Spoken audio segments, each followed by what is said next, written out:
விறுவிறுப்பான அரசியல் நிகழ்வுகள் குறித்த ஆய்வுகள், நியாயங்களின் நிறம் மாறாத கூர்மையான விமர்சனங்கள், தீமைகளை சுட்டெரிக்கவும் நல்ல அரசியலை வளர்த்தெடுக்கவும் அறிவார்ந்த விவாதங்கள், இளைய தலைமுறையிடம் விழிப்புணர்வை ஊட்டும் விரிவான வரலாற்று விளக்கங்கள், கலை, இலக்கியம், ஆன்மீகம், பண்பாடுகளை படம் பிடித்து காட்டும் கருத்தோவியங்கள் வாரந்தோறும் உங்கள் தமிழருவி தர்பாரில் அணிவகுக்கும்.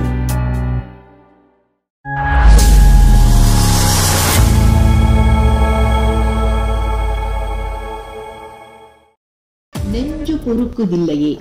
அன்பிற்குரிய தமிழருவி தர்பார் நேயர்களே, நெஞ்சு பொறுக்குதில்லை நிகழ்ச்சிக்காக ஐயா தமிழருவி மணியன் அவர்களை இப்போது நாம் சந்திக்கிறோம். ஐயா வணக்கங்க. ஐயா வணக்கம் குமரையா. ஐயா வழக்கம் போல் அரசியல் கேள்விகள்.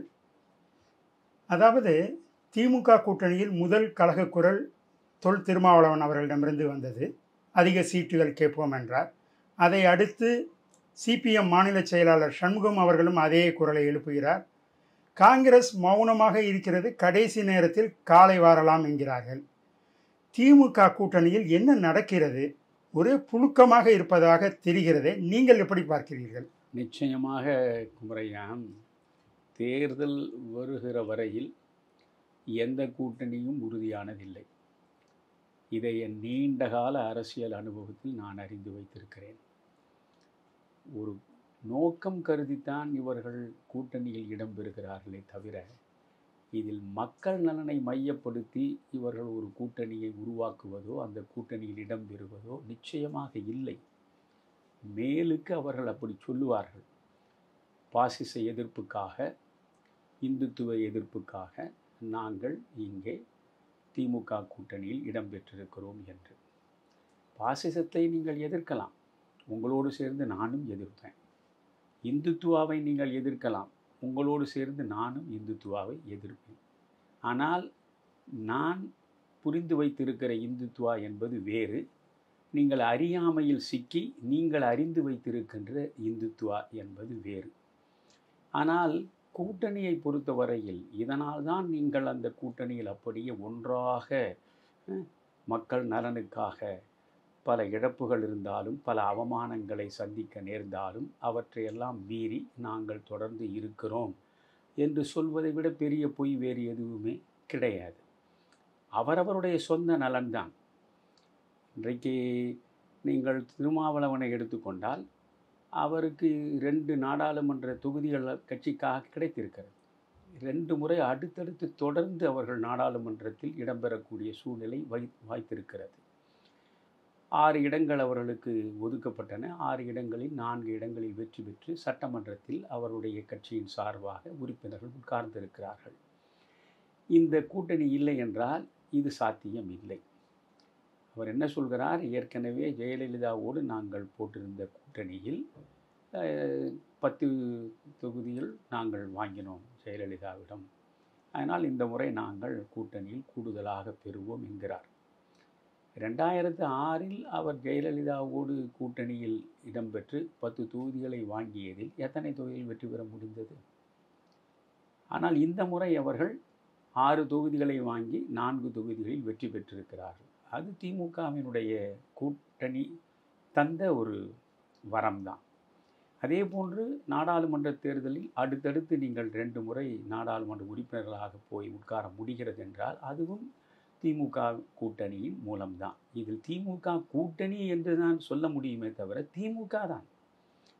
தமிழகம் முழுவதும் 234 தொகுதிகளிலும் நீங்கள் பூத் கமிட்டி என்று சொல்லப்படுகிற வாக்குச்சாவடிகளில் உறுப்பினர்களை உட்கார வைக்கக்கூடிய வாய்ப்பும் வசதியும் ஒன்று திமுகவுக்கு இருக்கிறது, அடுத்து அதிமுகவுக்கு இருக்கிறது.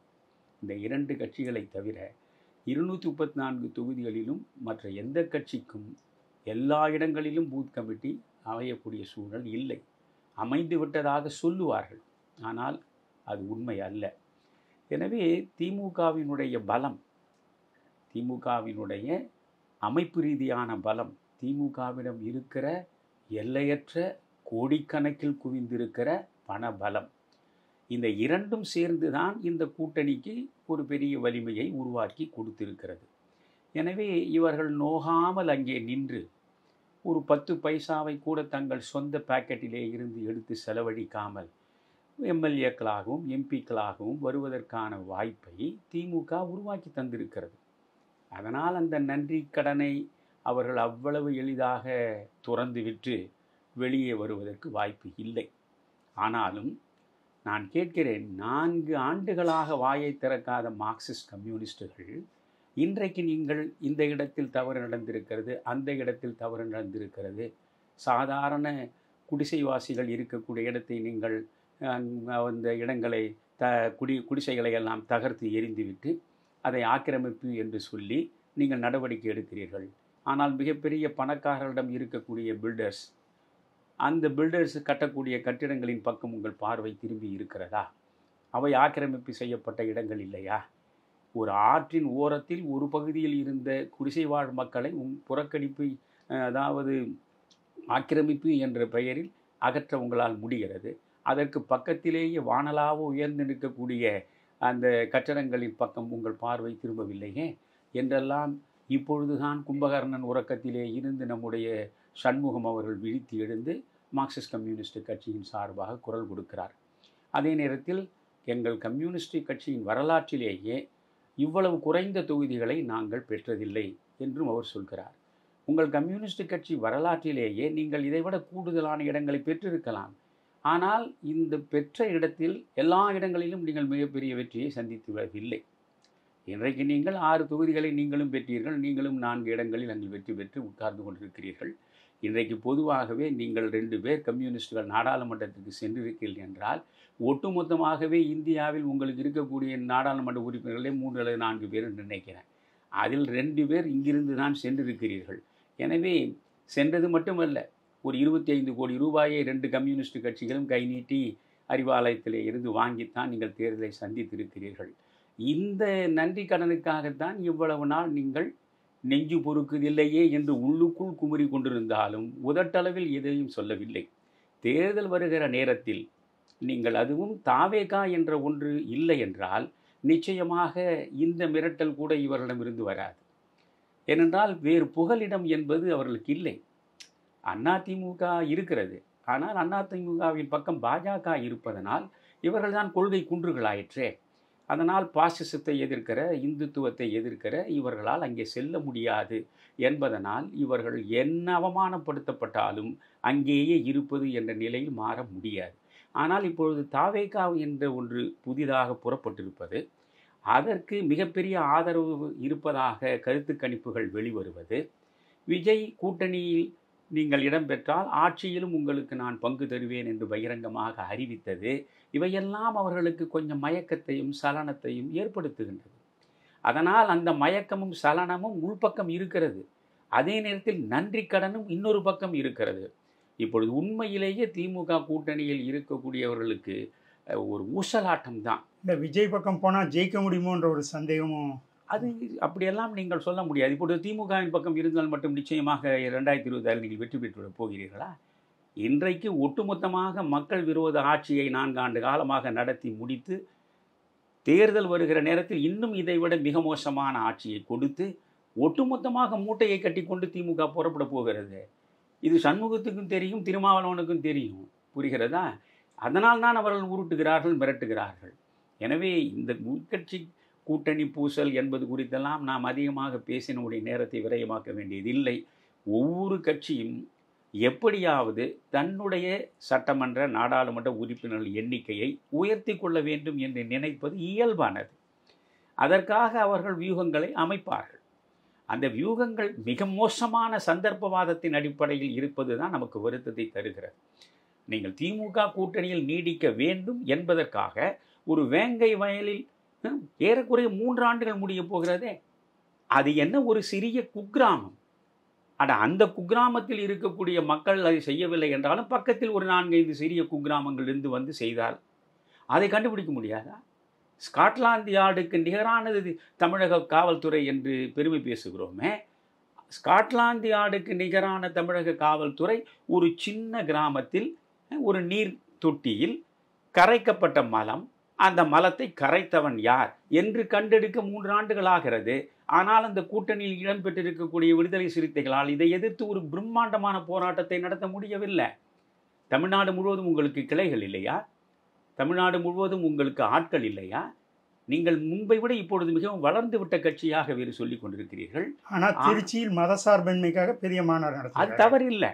மதச்சார்பின்மைக்காக திருமாவளவன் குரல் கொடுக்கிறார் என்றால் அவரோடு சேர்ந்து நானும் குரல் கொடுப்பேன். இந்தியாவினுடைய மிகப்பெரிய சொத்து, இந்த தேசத்தின் ஒற்றுமையை பாதுகாப்பதற்காக காந்தியும் நேருவும் வடிவமைத்து கொடுத்து விட்டு போன சொத்து, அம்பேத்கர் அரசியலமைப்பு சட்டத்தின் மூலமாக உருவாக்கி வைத்திருக்கக்கூடிய சொத்து, யாராலும் அபகரிக்க முடியாத சொத்து. ஒன்று செக்குலாரிசம், இன்னொன்று டெமோக்ரஸி. மதச்சார்பின்மை, ஜனநாயகம், இந்த இரண்டும் தான் இந்தியாவின் அரும்பெரும் சொத்துக்கள். எனவே இதை காப்பதற்காக திருமாவளவன் 100 இடத்தில் மாநாடு நடத்தினாலும் என்னை அழைத்தாலும் கூட நான் போய் பேசுவேன். அது வேறு. ஆனால் நீங்கள் வேங்கை வயலில் யார் பாதிக்கப்பட்டவன்? யாருக்காக உங்கள் வாழ்வை அர்ப்பணித்தீர்கள்? யாருக்காக கட்சி நடத்துகிறீர்கள்? யாருக்காக குரல் கொடுக்கிறீர்கள்? அப்படிப்பட்ட நிலையில் இந்த 4 ஆண்டுகளாக உங்களால் ஒன்றும் பெரிதாக சொல்லிவிட்டு வெளியே வர முடியவில்லையே. அதனால் திருமாவளவன் மீது நமக்கு ஒன்றும் வருத்தம் இல்லை. ஒரு கட்சியை அவர்கள் நடத்துகிற பொழுது 1000 பிரச்சனைகள் இருக்கும், 1000 சோதனைகள் இருக்கும்.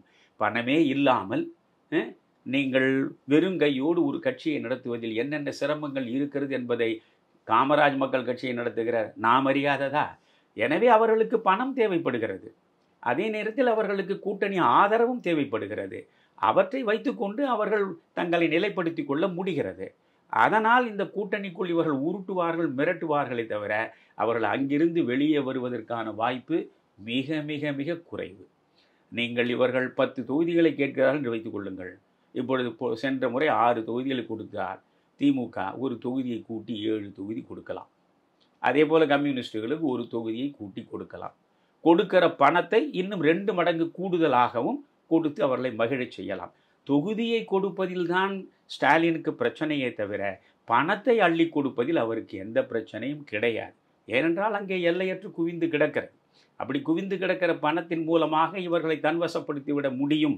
வாக்காளர்களை பணத்தின் மூலமாக தன்வசப்படுத்த முடியும் என்று மட்டும் நினைக்கவில்லை ஸ்டாலின். இருக்கிற கூட்டணியில் உள்ள கட்சி தலைவர்களை கூட இந்த பணத்தின் மூலமாக வசப்படுத்திவிட முடியும் என்பதில் அவர் அழுத்தமான நம்பிக்கை கொண்டிருக்கிறார். அதனால் அந்த கூட்டணியில் அங்குமிங்குமாக சில குரல்கள் எழும். ஆனால் அந்த கூட்டணி சிதையும். அந்த கூட்டணியிலிருந்து வெளியே இவர்கள் வருவார்கள். சுயமரியாதையோடு இவர்கள் வந்து குரல் கொடுப்பார்கள் என்றெல்லாம் நான் நினைக்கவில்லை, நம்பவும் இல்லை. ஐயா, பாமகவில் என்னதான் நடக்கிறது? தந்தையும் மகனும் மாறி மாறி குற்றச்சாட்டுகளை வைக்கிறார்கள். தந்தை ஒவ்வொரு நாளும் ஒவ்வொருவரை வெளியில் அனுப்புகிறார். உடனே மகன் அவர்களை உள்ளே சேர்க்கிறார். பாமக எங்கு போய் நிற்கும்? இந்த பிரச்சனை எப்போது தான் முடியும்? குமரையா, ஒரு பக்கம் பாட்டாளி மக்கள் கட்சியில் தந்தைக்கும் தனையனுக்கும் இடையே போட்டி. மாறி மாறி ஒருவர் மீது ஒருவர் குற்றச்சாட்டுகளை வீசிக்கொண்டிருக்கிற சூழலை பார்க்கிறோம். இன்று புதிதாக தினமலரை எடுத்து பார்த்தால் அதில் சகோதர யுத்தம் தொடங்கி இருக்கிறது. சன் தொலைக்காட்சியில் நம்முடைய கலாநிதிக்கும் அதுக்கு பிறகு தயாநிதி, தனி நிதிகள் தான் இருக்கிறது. ஆனால் கலைஞருடைய குடும்பத்தில் பெயர்கள் எவ்வளவு பொருத்தமாக வைத்திருக்கிறார் பார்த்தீர்களா? எல்லாருமே நிதி தான். அதனால் அது நிதி அங்கே போய் குவிந்து விட்டதற்கு இது ஒரு காரணம். பெயர் நிதியாகவே இருக்கிறது. இப்பொழுது இந்த பக்கம் சகோதர யுத்தம் நடக்கிறது. அங்கே தந்தைக்கும் தனையனுக்கும் யுத்தம் நடக்கிறது. இதையெல்லாம் பார்க்கிற பொழுது எனக்கு கண்ணதாசன் எழுதிய ஒரு திரைப்பட பாடல் தான் கவனத்திற்கு வருகிறது. பணம் இருந்தால் போதுமடா மடியிலே, பாசம் என்ன நேசம் என்ன உலகிலே. எப்படி சொல்கிறான் பாருங்க. பணம் இருந்தால் போதுமடா மடியிலே, பாசம் என்ன நேசம் என்ன உலகிலே. பணம் இருந்தால் விசிறி கொண்டு வீசுவார், இல்லை என்றால் விட்டு விட்டு ஓடுவார். இல்லாதான் வீட்டினிலே அன்னையும் இல்லை, தந்தையும் இல்லை, பெற்ற பிள்ளையும் இல்லை. அப்படி என்றால் பணம்தான் மிக முக்கியமானது. எனவே பாமகவை பொறுத்தவரையில் வெளிப்படையாக நமக்கு தெரியக்கூடிய காட்சிகள் ஒன்றாகவும், உள்ளுக்குள் நடக்கக்கூடிய பூசல்களின் அடிப்படை வேறாகவும் இருப்பதாக சொல்கிறார்கள். நமக்கு தெரியாது. ஆனால் விரைவில் இந்த திராவிட முன்னேற்றக் கழகத்தின் கூட்டணி உருவாக்கி வைத்திருக்கிற இந்த ஆட்சி அகற்றப்பட வேண்டும் என்கிற ஒரு நல்ல நோக்கத்திற்காக, அதை அகற்ற வேண்டும் என்றால் எதிரே ஒரு மிக வலிமையான கூட்டணி உருவாக்கப்பட வேண்டும் என்கிற நோக்கத்திற்காக மிக விரைவில் தந்தையும் மகனும் தங்கள் கசப்புகளை மறந்துவிட்டு அவர்கள் ஒன்றுபட வேண்டும். பாட்டாளி மக்கள் கட்சியில் ராமதாஸ் ஐயா மூலமாக நடந்திருக்கிற சாதனைகளை எல்லாம் நாம் குறைத்து மதிப்பிட முடியாது. புரிகிறதா? அதை பிற்படுத்தப்பட்ட சமூகத்திலிருந்து மிகவும் பிற்படுத்தப்பட்ட சமுதாயமாக மாற்றப்பட்டதிலிருந்து 10.5 விழுக்காடு இடஒதுக்கீடு பெற்று தருகிற வரையில் அவர் நடத்திய போராட்டங்கள், அவர் அந்த கட்சியை வளர்ப்பதற்காக எடுத்துக்கொண்ட முயற்சிகள், அவருடைய அர்ப்பணிப்பு, அவருடைய வயது, அவருடைய அனுபவம் எல்லாவற்றையும் பார்க்க வேண்டும். அவர் இப்பொழுது திரும்ப திரும்ப என்ன சொல்கிறார்? இப்பொழுதே அவருக்கு ஏறக்குறைய 87 வயது நடக்கிறது என்று நினைக்கிறேன். சரியா? இந்த நிலையில் என்ன சொல்கிறார்? நான் இதனுடைய நிறுவனர், நான் வளர்த்த கட்சி இது. இந்த கட்சிக்காக நான் எத்தனையோ கிராமங்களுக்கு நான் சென்றிருக்கிறேன். கால் கடுக்க சென்று மக்களை சந்தித்து இந்த கட்சியை வளர்த்திருக்கிறேன். ஒரு பக்கம் வன்னியர் சங்கத்தை உருவாக்கி அதை வளர்த்திருக்கிறேன். இன்னொரு பக்கம் பாமகவை மக்கள் சக்தியாக மாற்றியிருக்கிறேன். ஒரு தவிர்க்க முடியாத அரசியல் சக்தி இன்றைக்கு பாமக எந்த அணியில் கூட்டணி சேருகிறதோ அந்த அணிக்கு நிச்சயமாக கூடுதல் வலிமை கிடைக்கும் என்பது எல்லாருக்கும் தெரிந்த உண்மைதான். அவர் என்ன சொல்கிறார்? இன்னும் 2026 தேர்தல் வரப்போகிறது. அந்த தேர்தல் வருகிற நிலையில் நானே தலைவராக இருக்கிறேன். 2026 நான் என்னுடைய புத்திக்கு எட்டிய வகையில் எந்த கூட்டணியில் இருந்தால் சரியாக இருக்கும் என்று முடிவெடுத்து அந்த கூட்டணியில் இடம்பெறுவதற்கு நான் தீர்மானம் செய்கிறேன். என்னுடைய முடிவின்படி அந்த கூட்டணி அமையட்டும். 2026 தேர்தல் முடிகிற வரை நான் தலைவராக இருக்கிறேன் என்கிறார். இன்னும் ஒருபடி மேலே போய் என்ன சொல்கிறார்? இப்பொழுது சமீபத்தில் ஒரு நேர்காணலில் அவர் சொல்கிறார், இறப்பு என்னை தழுவுகிற இறுதி நாள் வரையில் நான் தான் தலைவராக இருப்பேன் என்கிறார். அதில் மகன் தந்தைக்கு விட்டுத்தான் தர வேண்டும். புரிகிறதா? நீங்கள் அதிகபட்சம் ஒரு மனிதன் 100 ஆண்டு காலம் வாழ்ந்தாலே பெருவாழ்வு என்று சொல்கிறோம். அவர் ஏற்கனவே இதய அறுவை சிகிச்சை எல்லாம் செய்து கொண்டவர். அவர் நீண்ட காலம் வாழ வேண்டும் என்று தான் நான் நினைக்கிறேன். நான் தைலாபுரம் தோட்டத்தில் அவரோடு 2014 கூட்டணியை உருவாக்குகிற முயற்சியில் தனியாக சந்தித்து பேசியதும், அவரோடு விருந்து உண்டதும், நான் சைவம் அசைவத்தை சாப்பிட மாட்டேன் ஐயா என்று சொன்னதற்காக அவர் அரை மணி நேரத்திற்கு மேல் பொறுமையாக காத்திருந்து சைவ உணவு தயாரிக்க சொல்லி அந்த உணவு வந்த பிறகு அந்த உணவு வந்த நிலையில்தான் இருவருமே சேர்ந்து சாப்பிடுகிற அளவுக்கு பண்பாடு காத்த மாபெரும் மனிதன் அவர். எனவே அவரை அதிகமாக காயப்படுத்த வேண்டாம் என்று நான் நினைக்கிறேன். அன்புமணி மிக நல்ல மனிதர், எனக்கு நல்ல நெருங்கிய நண்பர். நான் நெருங்கிய நண்பர் என்கிற முறையில் அன்புமணிக்கு சொல்கிறேன். அன்புமணிக்கு எதிராக டாக்டர் ராமதாஸ் எதையும் செய்துவிடப் போவதில்லை. தானாடாவிட்டாலும் தன் சதை ஆடும் என்பது தானே.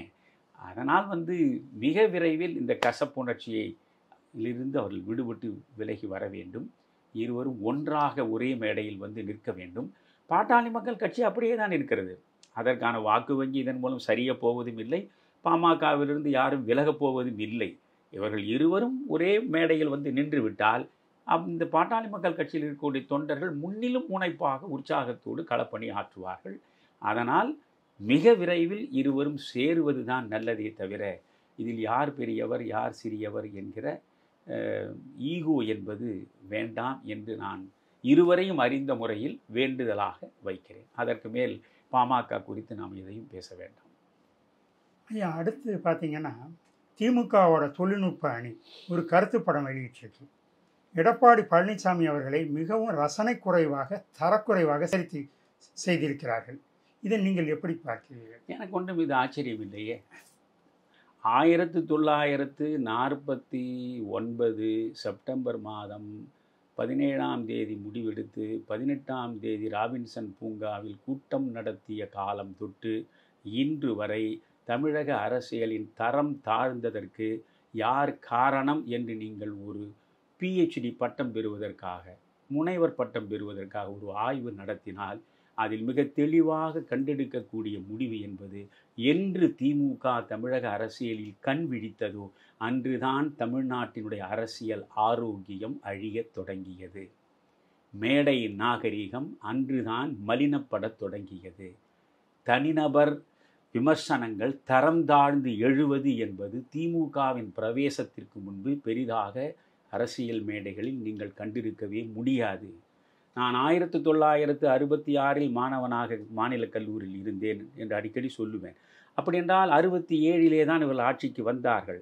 நான் 62 இருந்தேன். நான் ஏறக்குறைய 10ஆம் வகுப்பு படிக்கிற காலம் தொட்டே நான் அரசியல் ஆர்வம் உள்ளவனாக, எப்படி நடக்கிறது அரசியல் என்பதில் நான் அத்தனை மிகச்சிறந்த பேச்சாளருடைய பேச்சுகளையும் தேடி போய் கேட்டிருக்கிறேன். 67 வரையில் பார்த்தாலும் கூட கொஞ்சம் ரசக்குறைவாக திமுகவின் மேடைகள் இருக்கும். நிச்சயமாக ரசக்குறைவாக சிலவற்றை அவர்கள் பேசுவார்கள், தனிநபர் தாக்குதலை நடத்துவார்கள். பெருந்தலைவர் காமராஜரை அவர்கள் சித்திரம் போட்டதை போல இன்றைக்கு நீங்கள் யாரும் போட மாட்டீர்கள். ஒரு குரங்கு முகத்தை போட்டுத்தான் காமராஜருடைய தலையை அவர்கள் போட்டு கார்ட்டூன் வரைவார்கள். பக்தவச்சலத்தை அவர்கள் ஒரு குரங்காகவே தான் கேலி சித்திரம் போட்டு அவர்கள் தொடர்ந்து கேவலப்படுத்தினார்கள். எனவே அவர்களை பொறுத்தவரையில் தங்களுக்கு பிடிக்காதவர்கள் என்ற நிலையில் எந்த நிலைக்கும் கீழிறங்கி தரம் தாழ்ந்து மிக மலினமான வார்த்தைகளால் உங்களை வருத்தெடுப்பார்கள். மிக மோசமான செயல்களில் ஈடுபட்டு உங்களை காயப்படுத்த பார்ப்பார்கள். எனவே இதற்காக இப்பொழுது உருவாக்கப்பட்டிருப்பதுதானே அது ஐடி விங் என்பது. இது ஒரு புதிய கலாச்சாரம். இப்பொழுது ஒவ்வொரு கட்சிக்கும், என்னை பொறுத்தவரையில் எந்த கட்சிக்கும் இந்த ஐடி விங் எதற்காக? நீங்கள் ஐடி விங் உருவாக்கக்கூடிய கருத்தின் அடிப்படையில் தான் வாக்காளர்கள் பார்த்துவிட்டு வாக்களிக்கிறார்களா? தேவையில்லாமல் உன் கட்சியினுடைய மிகச்சிறந்த கொள்கைகளை கடைசி கிராமத்து மனிதன் வரையில் சென்று சேர்ப்பதற்கு உன் தொழில்நுட்ப அறிவை பயன்படுத்துவதற்கு ஒரு அமைப்பை உருவாக்கினால் அது பாராட்டுக்குரியது. ஆனால் எந்த கட்சியும் அதை செய்வதில்லை. ஒவ்வொரு கட்சியும் ஒரு ஐடி விங்கு, ஒரு வார் ரூமு என்றெல்லாம் வைத்துக்கொண்டு தங்களை பெரிதாக வளர்த்தெடுப்பதற்கும் தங்களுக்கு எதிரானவர்களை சிதைத்து அழிப்பதற்கும் மிக மோசமாக இதை பயன்படுத்துகிறார்கள். பிற கட்சிகளிலும் இந்த குறை இருக்கிறது. ஆனால் இந்த குறைகளே நிறைந்த மிக மிக தரம் தாழ்ந்த அணுகுமுறையை கொண்ட ஒரு கட்சி தமிழ்நாட்டு அரசியலில் உண்டென்றால் அது திராவிட முன்னேற்றக் கழகம்தான். எனவே இது போன்ற கேலி சித்திரங்களை பார்த்து எடப்பாடி வருத்தப்பட வேண்டாம். அதில் நான் பார்த்தேன் காலையில் தினமலரில், உண்மையிலேயே நாகரிக சமுதாயத்தில் நம்பிக்கை உள்ள எந்த நல்ல மனிதனாவது அதை பார்த்து ரசிப்பானா? அரை நிர்வாணமாக எடப்பாடியை தவழச் செய்து அந்த எடப்பாடியின் கால்களுக்கு பின்னாலே ஒரு கழுதையை நிற்க வைத்து அதற்கு முன்னாலே ஒரு வாசகம், கீழடி என்றால் என்ன, தாய்மடி என்றால் என்ன, எனக்கு மோடி அடியே போதும் என்பது போல ஒரு வாசகம். எவ்வளவு கேவலம், எவ்வளவு கேவலம்! இவ்வளவு கேவலமாக முதல்வர் ஸ்டாலினை அதிமுகவில் ஒரு சித்திரம் போட்டு செய்தாலும் அதை நான் சகிக்க முடியாது. அரசியல் உலகத்தில் இருக்கக்கூடியவர்கள் ஆரோக்கியத்தை காப்பாற்ற வேண்டும். சமூக ஆரோக்கியம் என்பது மிக முக்கியமானது. எனவே சமூக ஆரோக்கியத்தை அரித்தெடுக்கக்கூடிய அளவுக்கு இது போன்ற கேலி சித்திரங்கள் வருவது என்பது கேவலத்திலும் கேவலம். இது உண்மையிலேயே இதன் மீது நிச்சயமாக அவர்கள் போய் காவல்துறையில் புகார் கொடுத்திருக்கிறார்கள். வழக்கு வருமா என்பது தெரியாது. ஏனென்றால் ஆளுங்கட்சியில் யாரை பற்றியும் எதையும் பேசலாம், அவர்களுக்கென்று தனிப்பட்ட உரிமைகள் உண்டு. ஆளுங்கட்சிக்கு எதிராக நீங்கள் எதையாவது பேசிவிட்டால்தான் உங்களுக்கு 1000 சிரமங்கள் உருவாக்கப்படும். இதற்கு பெயர் தானே பாசிசம். ஏதோ திருமாவளவனும் கம்யூனிஸ்டுகளும் பாசிசம் பாசிசம் பாசிசம் என்கிறார்களே, திமுகவில் இல்லாத பாசிசமா? எம்ஜிஆர் திமுகவை விட்டு வெளியேறிய பொழுது எம்ஜிஆருக்கு எதிராக நடத்தப்பட்ட வன்கொடுமைகள் எத்தனை! அதிமுகவினுடைய கொடிக்கம்பங்கள் அனைத்தும் அறுத்து கீழே எறியப்பட்டனவே. அவ்வளவு பாசிச நடவடிக்கைகளையும் அன்றைக்கு அதிமுகவை அழிப்பதற்காக திமுகவில் கலைஞருடைய தலைமையில் எடுக்கவில்லையா? எனவே இவர்கள் அன்று தொட்டு இன்று வரையில் தங்களுக்கு எதிராக இருந்தால் அவர்கள் அழித்து ஒழிப்பதற்குத்தான் முனைவார்கள். நான் சொல்கிறேன், திருமாவளவன் உங்கள் கூட்டணியில் தானே இருக்கிறார். அவரால் திருச்சியில் மதச்சார்பற்ற தன்மையை நிலைநிறுத்துவதற்காக கூட்டுகிற மாநாடு, அந்த மாநாட்டை அவர் நடத்துவதற்கு எத்தனை தடைகள் உருவாக்கப்பட்டன என்பதை அவரால் வெளியே சொல்ல முடியவில்லை. இருந்தாலும் மெல்ல முனகுகிறார். கூட்டணியில் இருக்கக்கூடியவர்களே வளர்ந்து விடக்கூடாது. திமுக மட்டும்தான் தமிழ்நாட்டில் இருக்க வேண்டும், திமுக மட்டும்தான் மொத்த கொள்ளையும் அடிக்க வேண்டும். கொள்ளையடிப்பதில் அடுத்தவனுக்கு கூட பங்கு போய்விடக்கூடாது. வேண்டுமானால் நாங்கள் கொள்ளையடிப்போம், கொள்ளையடித்ததில் எங்களுக்கு கூட்டாளியாக இருந்தால் உங்களுக்கு கூலி கொடுப்போம். புரிகிறதா? நீங்கள் ஒரு படம் பார்த்தேன், அந்த படத்தில் கேங்ஸ்டர்ஸ், இப்போ அது கேங்ஸ்டர்ஸை தவிர வேறு எந்த படமும் வருவதில்லையே. அந்த கேங்ஸ்டர்ஸில் ஒருவன் வந்து அவன் ஒரு கார்ப்பரேட்டு, அவன் சொல்லுகிற ஏவல் கூவலாக இருக்கிற ஒரு கேங்ஸ்டர். இந்த கேங்ஸ்டர் வந்து சொல்கிறான், நீங்கள் கொடுக்குற கமிஷன் எனக்கு போதாது என்கிறான். நான் உனக்கு இதுவரை 10% கமிஷன் கொடுத்தேன், இனி 20% நான் கொடுக்குறேன், உனக்கு ஒரு பிரச்சனை இல்லையண்ணா. நீ 20% 30% என்று கமிஷனை கொடுத்து கமிஷன் வாங்குகிற கூலியாளாகத்தான் என்னை வைத்துக்கொள்ள பார்க்கிறாயே தவிர என்னை உன் பார்ட்னராக வைத்துக்கொள்ள நீ ஏன் மறுக்கிறாய்னு கேட்குறான். பார்ட்னராக நான் உன்னோடு இருப்பதற்கு சம அந்தஸ்து கொடுக்க நீ தயாரா? இல்லை. உனக்காக நான் பல கொலைகளை செய்திருக்கிறேன். நீ இவ்வளவு பெரிய கார்ப்பரேட் நிறுவனமாக வளர்வதற்கு எல்லாவற்றையும் செய்தவன் நான். ஆனால் எனக்கு இன்னமும் நீ கமிஷன் பேசிஸில் தான் என்னை அணுகுகிறாயே தவிர என்னை நீ வந்து ஒரு பார்ட்னராக ஏற்றுக்கொள்ளவில்லை என்று சொல்லி அவன் கத்தி எடுத்து குத்திடுவான். அதுதான் கூட்டணி கட்சி. இப்போ கூட்டணி கட்சி திமுகவினுடைய கொள்கையே அதுதான். அதை பார்க்கும்போது என் கண் முன்னால் திமுக தான் வந்து, நான் தான் கார்ப்பரேட், நான் வளர்வதற்கு நீங்கள் எல்லாம் எனக்கு துணையாக இருக்க வேண்டும், அதற்கு வேண்டிய கமிஷன் கொடுக்கப்படும். அதுதான் கம்யூனிஸ்டுகளுக்கே 25 கோடி கொடுத்தார்களே. அதனால் அதற்கு வேண்டிய கமிஷன் கொடுக்கலாம், கமிஷனை வாங்கி கொள்ளலாம். ஆனால் நீங்கள் பார்ட்னராக இருக்க முடியாது. இதுதான் அவருடைய அரசியல். அதனால் இதை பற்றி பேசி நாம் என்ன புதிதாக மக்களுக்கு மக்கள் தான் இவற்றையெல்லாம் பார்க்க வேண்டும். இப்படி ஒரு கேலி சித்திரம் வந்திருக்கிறதே, இந்த கேலி சித்திரத்தை போட்டிருக்கக்கூடிய கட்சியினுடைய நாகரிகம் என்ன? இப்படி நாகரிகமற்ற ஒரு கட்சி இந்த மண்ணை ஆளலாமா என்று மக்கள் சிந்திக்க வேண்டும். அவ்வளோதான். ஐயா, இப்போ தேர்தல் வந்த உடனே நிறைய காய்ச்சல் வந்துருச்சு போல் இருக்கு. வாக்குறுதிகள்லாம் நிறைவேற்றிட்டோன்னு ஆளுக்கு ஆள் சொல்கிறாங்க. அதில் ஒரு திமுகவோட முக்கிய தலைவர் ஒருத்தர் நாங்கள் 98.5% வாக்குறுதிகளை நிறைவேற்றிட்டோம் அப்படின்னு சொல்கிறாரு. இது உண்மைதானா இல்லை இதுவும் வழக்கம் போல் பொய் தானா? 98.5 விழுக்காடு வாக்குகளை நிறைவேற்றிவிட்டோம் என்று சொல்லுகிற அந்த மனிதர் ஏன் மீதம் உள்ள 1.5 விழுக்காடை விட்டுவிட்டார்? 100 விழுக்காடும் நிறைவேற்றி விட்டோம் என்று சொல்ல வேண்டியதானே? பொய் சொல்வது என்று முடிவெடுத்து விட்ட பிறகு அதில் எதற்கு கொஞ்சம் ஒரு 1.5 அளவுக்கு அந்த பொய்யை சொல்லாமல் விடுவது என்று எனக்கு புரியவில்லை. நீங்கள் 98.5 விழுக்காடு வாக்குறுதி நிறைவேற்றிவிட்டீர்கள். 500க்கும் மேற்பட்ட தேர்தல் வாக்குறுதிகளை நீங்கள் கொடுத்தது அனைத்தும் அப்படியே எழுத்து வடிவத்திலேயே இருக்கிறது. எந்த நேரத்திலும் யாரும் எடுத்து பார்க்கலாம், அது பப்ளிக் டொமைன், யார் வேண்டுமானாலும் எடுத்து பார்க்கலாம்.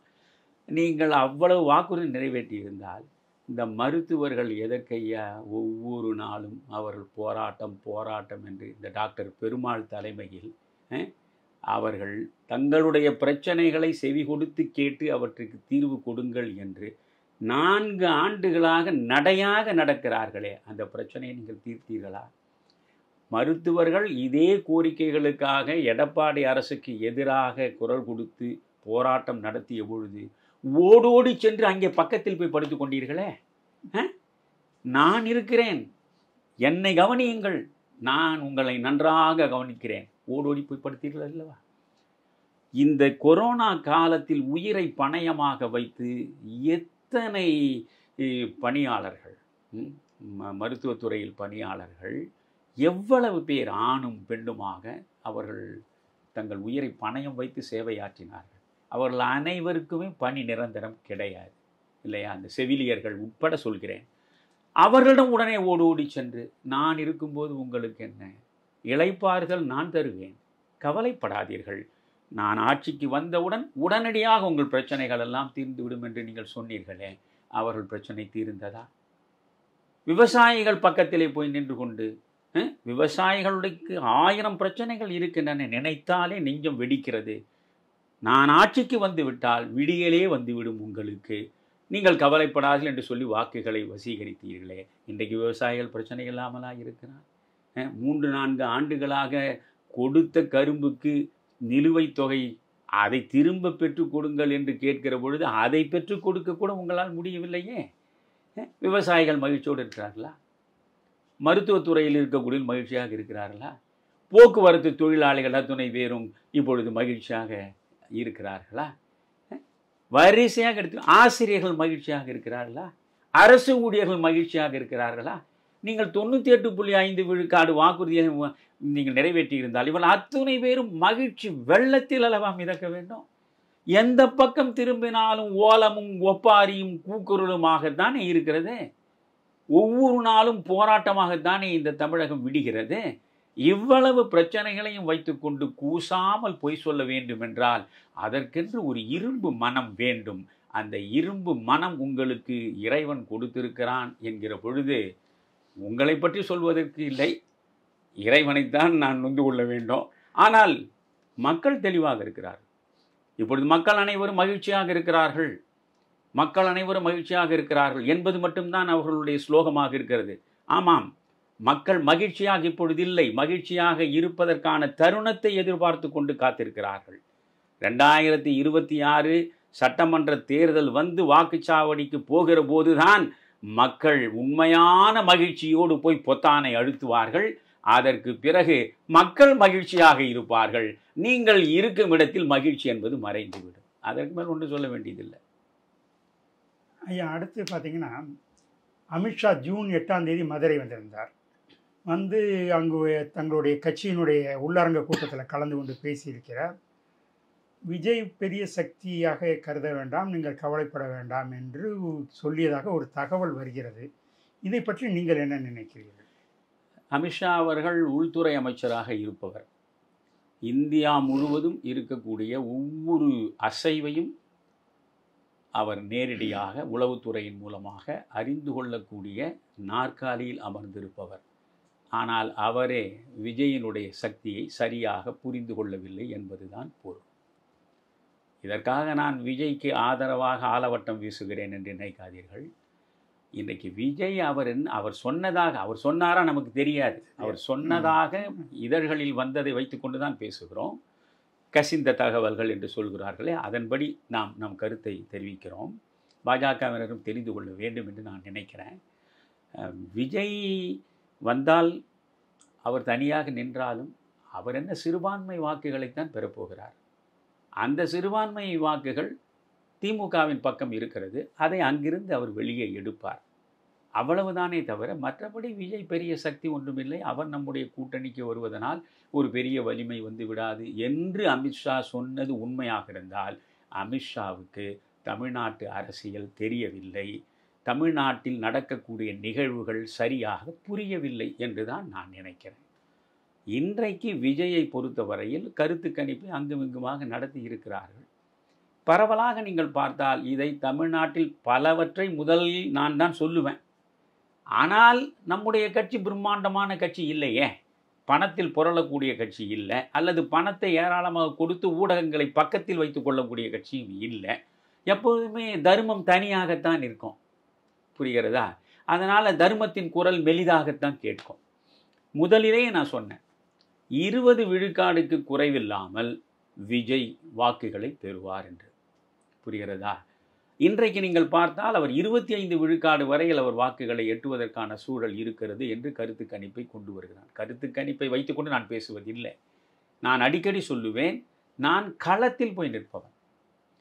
நான் ஒரு நாள் ஆன்மீக துறையில் உள்ளவர்களை சந்தித்து ஆன்மீக மேடைகளில் பேசுவேன், ஒரு நாள் இலக்கிய துறைகளில் நான் போய் நின்று இலக்கிய மேடையில் பேசுவேன், ஒரு நாள் அரசியல் களத்தில் நின்று அரசியல் பேசுவேன். இறைவன் எனக்கு அந்த ஆற்றலை வழங்கி இருப்பதற்காக நான் நாள்தோறும் நன்றி செலுத்துகிறேன்.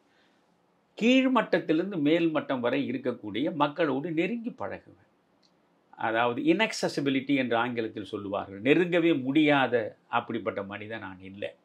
சாதாரண தேநீர் கடையிலே போய் நின்று நான் தேநீர் குடிப்பேன், நானே சென்று பத்திரிகை வாங்கி பத்திரிகை படிப்பேன், பிளாட்பாரத்திலேயே நின்று கொண்டு மக்களோடு பேசுவேன். அதனால் மக்களின் உணர்வுகளை மிக துல்லியமாக நம்மால் அறிந்து கொள்ள முடியும். இன்றைக்கு இருக்கக்கூடிய மக்கள் எந்த அளவுக்கு இருக்கிறார்கள் என்பதை பார்க்கிற பொழுது விஜய்க்கு கணிசமான ஆதரவு இருக்கிறது. நான் விகடன் பேட்டியிலே கூட அதை வெளிப்படையாக சொன்னேன்.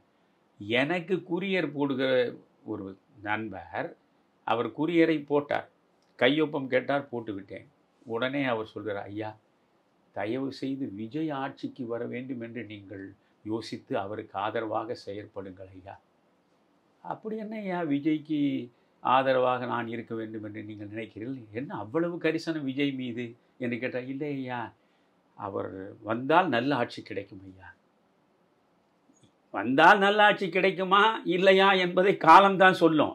ஆனால் அப்படி ஒரு நம்பிக்கை, ஏனென்றால் புதிதாக அவர் வருகிறார்.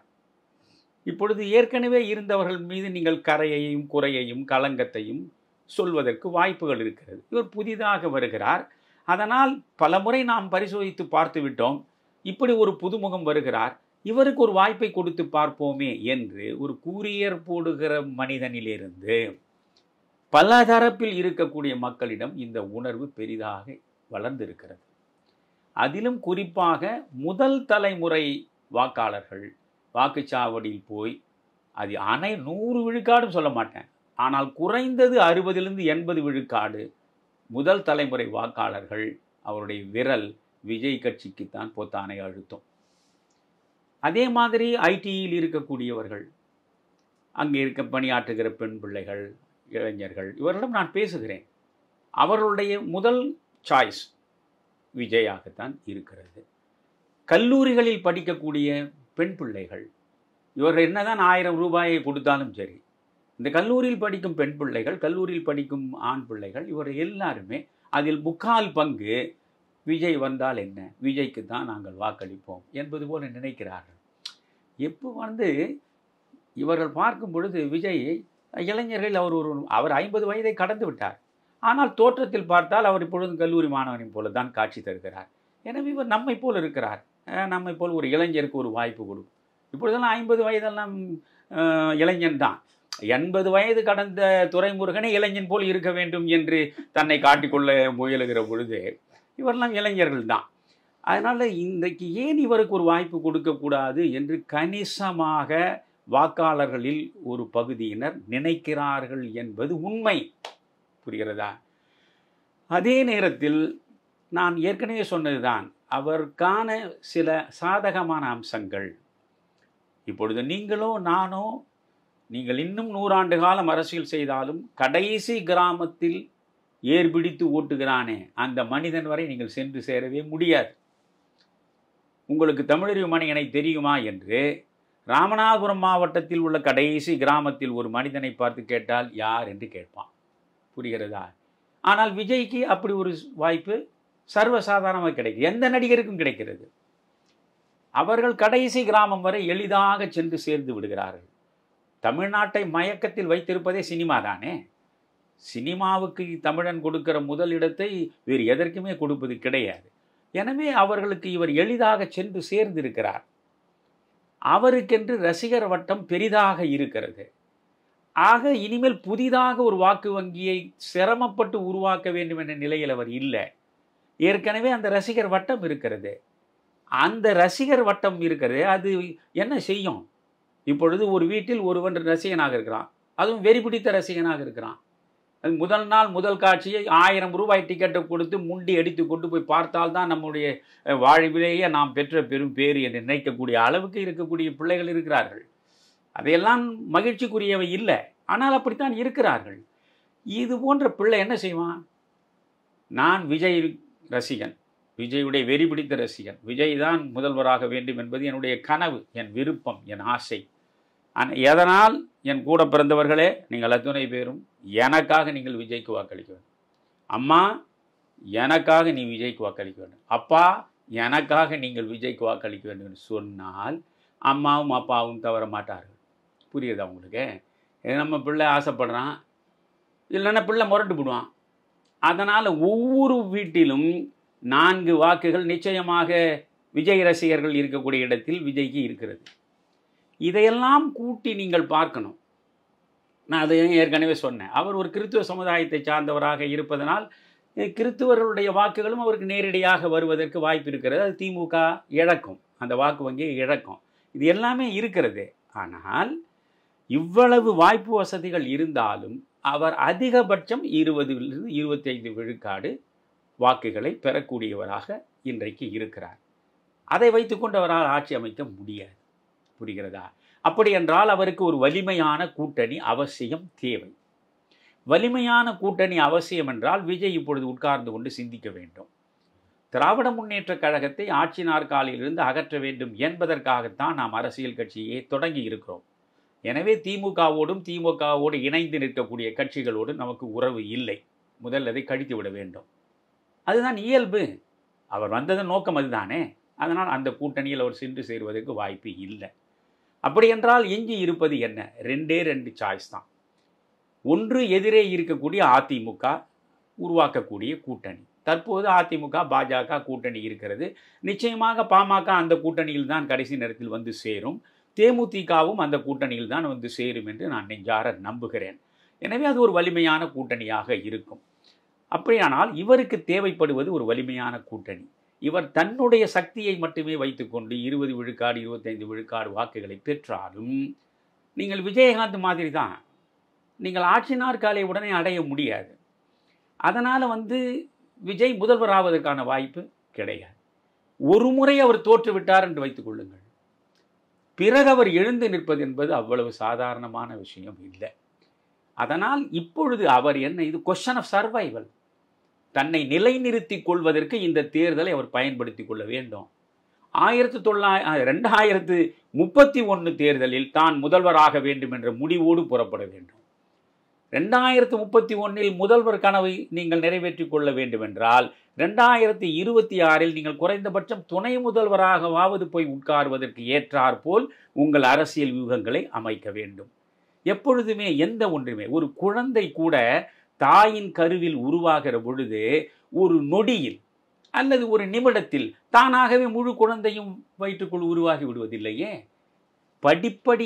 படிப்படியாகத்தான் பிரபஞ்சத்தின் எந்த மாற்றமும் நிகழும் என்பது இயற்கையின் விதி. எனவே நீங்கள் படிப்படியாகத்தான் செல்ல வேண்டும். அப்படி என்றால் எம்ஜிஆர் கட்சியை தொடங்கினார். கட்சியை தொடங்கிய உடனே அவர் ஆட்சியை முதல் தேர்தலே பிடித்தார் என்றால் நீங்கள் யாருமே எம்ஜிஆர் கிடையாது. எம்ஜிஆருக்கு நீங்கள் அது பிழையாக பார்க்கிறீர்கள் என்று சொல்கிறேன். எம்ஜிஆர் கட்சியை தொடங்கி உடனே மக்கள் அனைவரும் ஆதரித்து அவர் ஆட்சி நாற்காலியில் போய் அமர்ந்தார் என்று சொல்வது பிழை. அவரை அறியாமல் பேசுகிற பிழை அது. அவர் ஏற்கனவே திராவிட முன்னேற்றக் கழகத்தில் ஒரு 20 ஆண்டுகளுக்கு மேல் பணியாற்றி இருக்கிறார். அதில் பொருளாளராக முக்கிய 3 பதவிகளில் ஒரு பதவியில் அவர் இருந்திருக்கிறார். இந்த எம்ஜிஆருடைய முகத்தை காட்டித்தான் கிராமப்புறங்களில் பெண் மக்களிடமும் முதியோர்களிடமும் வாக்குகளை திமுகவை பெற முடிந்தது. அண்ணாவினுடைய கட்சி என்று கிராமத்தில் சொல்ல மாட்டான், திமுக என்று சொல்ல மாட்டான், எம்ஜிஆர் கட்சி என்று தான் சொல்லுவான். எம்ஜிஆர் கட்சி அது, புரிகிறதா? கட்சி வேறு எம்ஜிஆர் வேறு இல்லை என்று இரண்டரை கலந்திருந்த நிலையில் அதிலிருந்து அவர் வெளித்தள்ளப்படுகிறார். அதில் இருக்கிற பொழுதே தமிழ்நாடு முழுவதும் கிராம அளவில் ஏராளமான ரசிகர் மன்றங்கள் ஆயிரக்கணக்கில் அவருக்கு இருந்தன. அந்த ரசிகர் மன்றங்கள் பல தேர்தல் களத்தை சந்தித்த அனுபவங்களை பெற்றவை. புரிகிறதா? 67 தேர்தலில் எம்ஜிஆர் குண்டடிபட்டு அவருடைய சுவரொட்டியை காட்டித்தான் இவர்கள் ஆட்சிக்கு வந்தார்கள். எனவே அந்த 67 தேர்தலில் நீங்கள் வரிசையாக பார்த்தாலும் ஒவ்வொரு தேர்தல் களத்திலும் பணியாற்றிய பயிற்சி அந்த எம்ஜிஆர் ரசிகர் மன்றத்தில் உள்ளவர்களுக்கு இருக்கிறது. அவர்கள் அரசியல் ரீதியாக வளர்ந்தவர்கள், வெறுமனே ரசிகர்களாக இருந்தவர்கள் இல்லை. அதனால் அவர் வெளித்தள்ளப்படுகிற பொழுது ஒரு புதிய கட்சியை அதிமுக என்று தொடங்குகிற பொழுது அது புதிதாக புறப்பட்டதல்ல, அது ஓரிடத்தில் இருந்து தொடருவது. அது தொடர்ச்சி, அது நீட்சி. திராவிட முன்னேற்றக் கழகத்தின் நீட்சி தான் அண்ணா திராவிட முன்னேற்றக் கழகமே தவிர அண்ணா திராவிட முன்னேற்றக் கழகம் என்ற பெயர்தான் புதிது. ஆனால் இவருடைய தேர்தல் அரசியலோ கட்சி அரசியலோ நீண்டு தொடர்கிறது. இந்த மன்றங்களும் தொடர்ந்து அந்த செயற்பாட்டில் இருக்கின்றன. இவையெல்லாம் சேர்ந்து அவருக்கு ஒரு வடிவத்தை வழங்கின. அதையும் மீறி நான் ஒரு நேர்காணலில் சொன்னதுதான், அவரை வெறுமனே நடிகராக பார்த்து மக்கள் முதல்வராக்கவில்லை. திமுகவின் முக்கிய தலைவராக இருந்தவர் என்றும் அவரை முதல்வராக்கவில்லை. திமுகவிலிருந்து வெளித்தள்ளப்பட்டவர் என்பதற்காக பரிதாபப்பட்டும் அவரை முதல்வராக்கவில்லை. அவர் கடையெழு வள்ளல்களுக்கு பிறகு கண்ணால் காணக்கூடிய மாபெரும் வள்ளல் என்று மக்கள் நினைத்தார். அள்ளி அள்ளி கொடுக்கக்கூடிய வள்ளல் என்கிற அந்த பிம்பம் தான் எல்லா கிராமத்து மக்களையும் ஓடோடி வந்து அவருக்கு ஆதரவாக வாக்குகளை போடச் செய்தது. அமெரிக்காவில் நோயுற்று படுத்து கிடக்கிறார். மனிதர் இருக்கிறாரா, இறந்து விட்டாரா, பிழைத்து வருவாரா, எதுவுமே தெரியாது. ஆனால் அவர் படத்தை காட்டியே தமிழ்நாடு முழுவதும் தேர்தல் களத்தை சந்தித்து அவரை மீண்டும் முதல்வராக்கவில்லையா? அப்படி ஒரு மயக்கம் எம்ஜிஆர் மீது மக்களுக்கு இருந்ததுக்கு காரணம் அந்த மனிதனுடைய வள்ளல் தன்மை. எனவே அந்த வள்ளல் தன்மையை முதலில் நம்முடைய விஜய் நிரூபிக்க வேண்டும் என்று தான் நேற்றும் சொன்னேன். அதை தான் திரும்பவும் நம்முடைய தர்பாரிலும் அதை பார்க்கக்கூடிய நேயர்களுக்கு அறிந்து கொள்ள வேண்டும் என்பதற்காக சொல்கிறேன். இவர் கொஞ்சம் அவசரப்பட்டு விட்டார். இப்பொழுது அவருக்கு 50 வயது ஆகிறது. 70 வயதான நிலையிலும் ரஜினி தொடர்ந்து நடிக்கிறார், கமல் தொடர்ந்து நடிக்கிறார். எனவே இவர் இன்னமும் தொடர்ந்து நடிக்கலாம். ஒரு 5 ஆண்டு காலம் நான் இதுதான் முதலிலேயே நம்முடைய தர்பாரிலேயே அவருக்கான பரிந்துரையாக நான் வழங்கினேன். அவசரப்படாதீர்கள். உங்களுக்கு அரசியல் ஆசை இருக்கிறதா, இருக்கட்டும். முதல்வர் நாற்காலியில் போய் உட்கார வேண்டும் என்ற நினைப்பு இருக்கிறதா, தவறில்லை. ஆனால் அதற்கு காலம் கனிய வேண்டும், அதற்கு சரியான வியூகம் அமைக்க வேண்டும். நீங்கள் என்ன செய்ய வேண்டும்? இப்பொழுது நீங்கள் முற்றிலுமாக படத்தொழிலை விட்டுவிட்டு வெளியே வருகிறீர்கள். 200 கோடி ரூபாய்க்கு மேல் உங்களுக்கு ஊதியம் கொடுப்பதாக சொல்கிறார்கள். நமக்கு தெரியாது, அது வருமான வரி துறைக்கும் அவருக்கும் உள்ள பிரச்சனை. ஆனால் இப்பொழுது 200 கோடி இல்லை, 100 கோடி வாங்குவதாக கூட நீங்கள் வைத்து கொண்டாலும் அது பெரிய தொகை அல்லவா? அதை துறந்து விட்டு இவர் வருகிறார், முற்றிலும் துறந்து விட்டு வெளியே வருகிறார். நான் என்ன சொல்கிறேன், இதுவரையில் நீங்கள் கோடி கோடியாக சம்பாதித்து விட்டீர்கள். கோடி கோடியாக சம்பாதித்ததை உங்கள் குடும்பத்திற்குத்தான் நீங்கள் வைத்திருக்கிறீர்கள். ரசிகர் மன்றங்கள் இருப்பவர்கள் நலத்திட்டங்களை ஆங்காங்கே அவரவர் பாக்கெட்டிலிருந்து பணத்தை எடுத்து செலவு செய்து கொண்டிருப்பான். நீங்கள் இதுவரை சேமித்த பணம் முழுவதும் உங்கள் குடும்பத்திடம்தான் இருக்கிறது. இப்பொழுது ஒரு 5 ஆண்டுகள் தொடர்ந்து நடியுங்கள். எம்ஜிஆர் முதல்வராக வருகிற வரையில் நடிக்கவில்லையா? மக்கள் நடிக்க வேண்டாம் என்று சொன்னார்களா? மதுரை மீட்ட சுந்தரபாண்டியனுடைய கடைசி பகுதி முடியவில்லை, ஆனால் இவர் மக்கள் தேர்ந்தெடுத்து விட்டார்கள். ஆளுநரிடம் ஒரு 10 நாள் நேரம் கொடுங்கள், பிறகு நாம் முதல்வர் பதவியை ஏற்றுக்கொள்கிறேன். இவையெல்லாம் இந்த நாட்டில் நடந்த அதிசயங்கள் இல்லையா? போய் திரைப்படத்தை முழுமையாக முடித்து கொடுத்துவிட்டு வருகிற வரையில் ஆளுநர் காத்திருக்கிறார். ஆளுநர் காத்திருந்து அதற்கு பிறகு ஒரு வசதிப்பட்ட நாளில் முதல்வராக பொறுப்பேற்றுக் கொண்டார். கடைசி நொடி வரை அவர் நடித்தார். எனவே நீங்களும் நான் என்ன சொல்கிறேன், 2031 வரை நடியுங்கள். புரிகிறதா? இப்பொழுது அவசரப்படாதீர்கள். 2031 வரை நடியுங்கள். இதுவரை நடித்து பெற்ற சம்பாத்தியம் முழுவதும் குடும்பத்திற்கு. இனி நீங்கள் 200 கோடி வாங்குவதாக நான் வைத்துக் கொள்கிறேன். இப்போ 200 கோடி நீங்கள் வாங்குகிறீர்கள் என்றால் ஒரு ஆண்டில் 2 படம் நடிப்பதாக வைத்துக் கொள்ளுங்களேன். 400 கோடி வரும் இல்லையா? அப்படி என்றால் இன்னொரு 5 ஆண்டு காலத்தில் 2000 கோடி ரூபாய் உங்களுக்கு ஊதியம் வரும் இல்லையா? இந்த 2000 கோடியை ஏழை எளிய நலிவுற்ற மக்களுக்கு அள்ளி அள்ளி கொடுங்கள். எங்கெல்லாம் வாழ்வாதாரம் இழந்து சாலை ஓரங்களில் கிடக்கிறார்கள் மக்கள், அவர்களுக்கு உதவிக்கரம் நீட்டுங்கள். ஒடுக்கப்பட்ட, நசுக்கப்பட்ட, எந்த உரிமையும் இல்லாமல் புறக்கணிக்கப்பட்ட சமூகம் எங்கெங்கே இருக்கிறது என்று தேடி பாருங்கள். அவர்கள் அத்தனை பேருக்கும் அள்ளி அள்ளி கொடுங்கள். புதிய வள்ளலாக புறப்படுங்கள். ஒரு 4000 கோடி ரூபாய் இந்த 2 ஆண்டுகளில். இப்போ திமுக வாக்கு பெறுவதற்காக ஆளுக்கு 2000 ரூபாய் கொடுக்கிறதே, அது அல்ல. உண்மையில் மக்கள் நலனில் நாட்டம் உள்ளவராக ஒரு சமூக மாற்றத்தை ஏற்படுத்துவதற்கு வரக்கூடிய மனிதனாக உங்களை வெளிப்படுத்த வேண்டும் என்றால் பொறுங்கள். பொறுமை மிக முக்கியம்.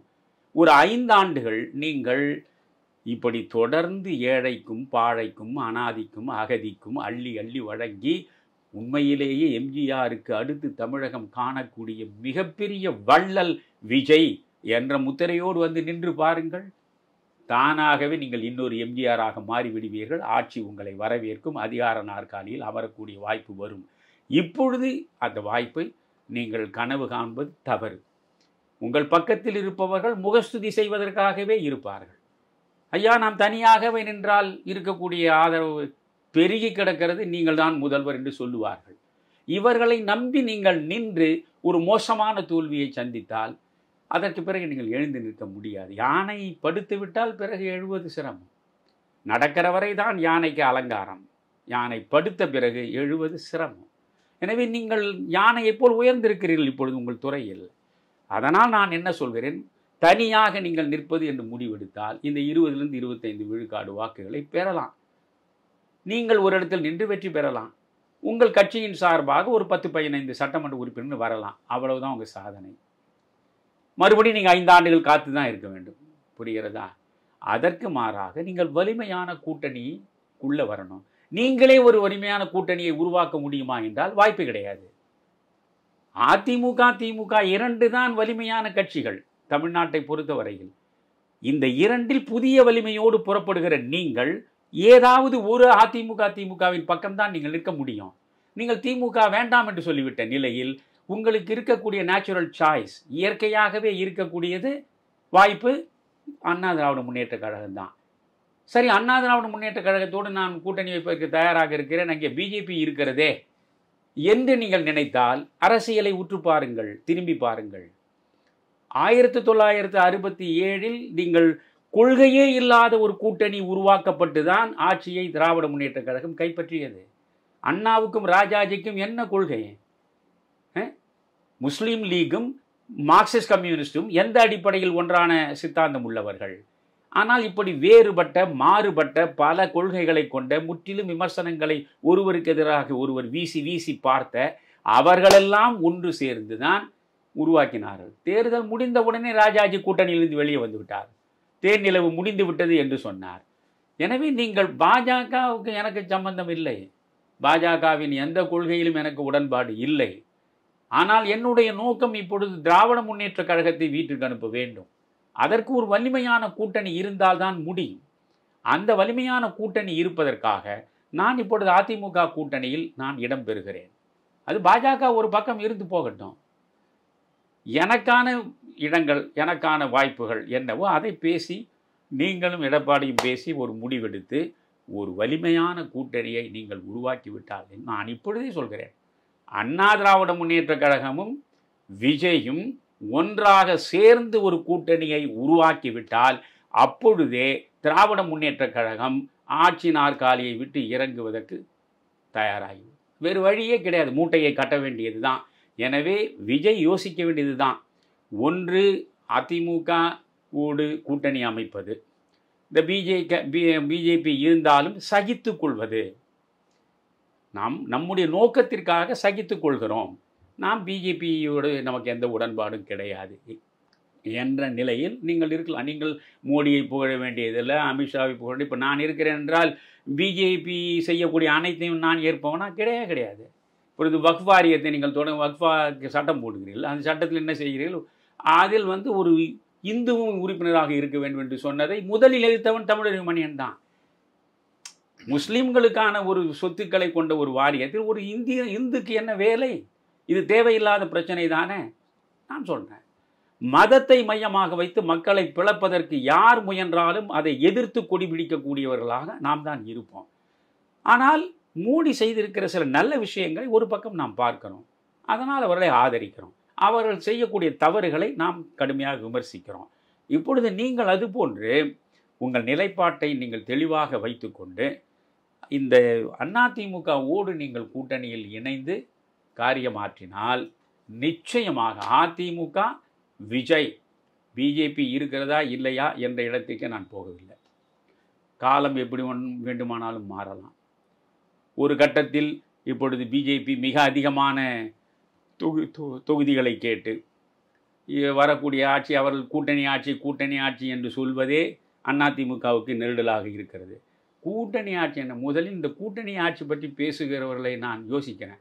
முதலில் ஆட்சி என்ற ஒன்று வருகிறதா என்று பாருங்கள். ஏதோ மக்கள் அனைவரும் இப்பொழுதே சேர்ந்து முடிவெடுத்து இவர்கள் கையில் ஒரு ஆட்சியை கொடுத்து விடுவது சர்வ நிச்சயம் போலவும் கூட்டணி ஆட்சி என்று பேசுவது குழந்தைத்தனமானது. முதலில் ஆட்சியை கைப்பற்றுங்கள். கூட்டணியில் இருந்து ஆட்சியை கைப்பற்றிய பிறகு 118க்கு மேல் எடப்பாடியினுடைய அதிமுக இருந்தால் அவர் முதல்வராக இருக்க போகிறார், அவர் விருப்பப்படி ஆட்சியை நடத்திவிட்டு போகிறார்.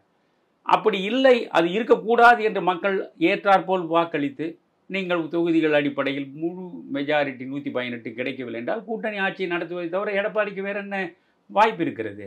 அப்பொழுது அந்த கூட்டணி ஆட்சி தான் நடக்கப் போகிறது. இதையெல்லாம் பின்னால் பார்க்க வேண்டும்.